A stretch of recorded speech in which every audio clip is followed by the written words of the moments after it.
ಪ್ರತಿಭಟನೆ ಮಾಡ್ತಾ ಇದ್ದಾರೆ.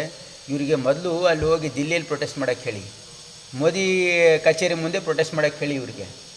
ಯಾಕಂದರೆ ಕೇಂದ್ರ ಸರ್ಕಾರ ಭಾಳ ದೊಡ್ಡ ಪ್ರಮಾಣದಲ್ಲಿ ಇವತ್ತು ಟ್ಯಾಕ್ಸನ್ನು ಹಾಕ್ತಾ ಇದೆ. ನಮ್ಮ ಸರ್ಕಾರ ಹಿಂದೆ UPA ಸರ್ಕಾರ ಇದ್ದಾಗ ಅಂತಾರಾಷ್ಟ್ರೀಯ ಮಾರ್ಕೆಟ್ನಲ್ಲಿ ಇವತ್ತು ಡೀಸೆಲ್, ಪೆಟ್ರೋಲ್, ಕಚ್ಚಾ ತೇಲಿನ ಬೆಲೆ ಹೈ ಇದ್ದಾಗೂ ಕೂಡ ನಾವು ಟ್ಯಾಕ್ಸ್ ಹಾಕ್ತಾ ಇರಲಿಲ್ಲ, ಕಮ್ಮಿ ದರದಲ್ಲಿ ಜನರಿಗೆ ಕೊಡ್ತಾ ಇದ್ವಿ. ಇವರು ಇಂಟರ್ನ್ಯಾಷನಲ್ ಮಾರ್ಕೆಟಲ್ಲಿ ಇದು ಕ್ರೂಡ್ ಆಯಿಲ್ ರೇಟ್ ಕಮ್ಮಿ ಆದರೂ ಕೂಡ ಇದು ಭಾಳ ದೊಡ್ಡ ಪ್ರಮಾಣದಲ್ಲಿ ಟ್ಯಾಕ್ಸನ್ನು ಹಾಕಿ ಜನರಿಗೆ ಅದನ್ನು ಪಾಸ್ ಆನ್ ಮಾಡ್ದೇ ಅವರು ಟ್ಯಾಕ್ಸ್ ಹಾಕ್ತಾ ಇದ್ದಾರೆ. ಮತ್ತು 100% ಮತ್ತು ರಾಜ್ಯಗಳು ಕೂಡ ಅವರಿಗೆ ಅನುಗುಣವಾಗಿ ಟ್ಯಾಕ್ಸ್ ಹಾಕ್ತಾ ಇವೆ.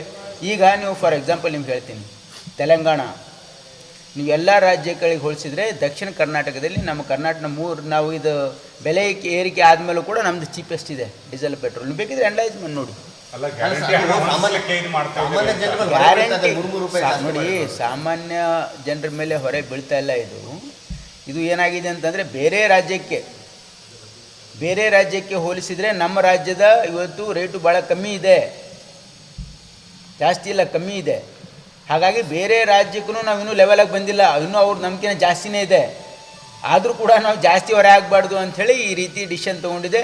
ಇದಕ್ಕೆ ಯಾವುದೇ ಇವತ್ತು ಬೇರೆ ರಾಜ್ಯಗಳಿಗೆ ಕಂಪೇರ್ ಮಾಡಿ ಇದು ಮಾಡಿದ್ದಿದೆ, ಭಾಳ ದಿವಸಗಳಿಂದ ಡ್ಯೂ ಇತ್ತು, ಹಾಗಾಗಿ ಮಾಡಿದ್ದಾರೆ. ಇದರಿಂದ ತಪ್ಪೇನಿಲ್ಲ ಅಂತ ನನ್ನ ಭಾವನೆ. ಜನಗಳ ನಿರೀಕ್ಷೆ ಏನಿತ್ತು ಅಂತಂದ್ರೆ ನೀವು ಮಾಡಬಾರ್ದು ಅಂತ, ಈಗ ಅವ್ರು ಮೊದಲು ಅಲ್ಲಿ ಕೇಂದ್ರ ಸರ್ಕಾರದವ್ರು ಕಮ್ಮಿ ಮಾಡಲಿ. ನೀವು ಕೇಂದ್ರ ಸರ್ಕಾರ ಮೋದಿ ಅವ್ರಿಗೆ ಹೇಳಿ ಕಮ್ಮಿ ಮಾಡಲಿಕ್ಕೆ, ಆಮೇಲೆ ನೋಡೋಣ.